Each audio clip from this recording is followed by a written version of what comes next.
নমস্কার। মানব সমাজের প্রতি ডাক্তারদের অবদানকে শ্রদ্ধা জানিয়ে প্রতি বছর 1 জুলাই দেশ জুড়ে জাতীয় চিকিৎসক দিবস পালিত হয়।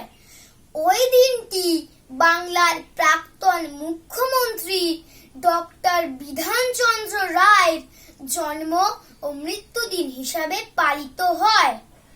1882 সালে 1 জুলাই তিনি জন্মগ্রহণ করেন এবং 1962 সালে 1 জুলাই তিনি মারা যান।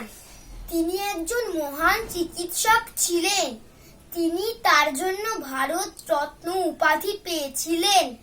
যাদবপুর টিবি হাসপাতাল, চিত্তরঞ্জন সেবা সদন ও চিত্তরঞ্জন ক্যান্সার হাসপাতাল তিনি প্রতিষ্ঠা করেন।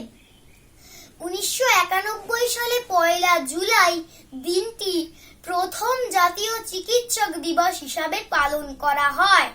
ডাক্তারদের অবদান আমরা সবাই জানি। কোটি কোটি মানুষের প্রাণ ডাক্তারদের উপর নির্ভর।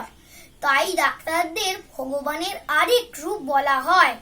জীবন মৃত্যু লড়াই যখন আমরা হেরে যাই, আমাদের পাশে এসে দাঁড়ায় ডাক্তার আমাদের জয় করার জন্য।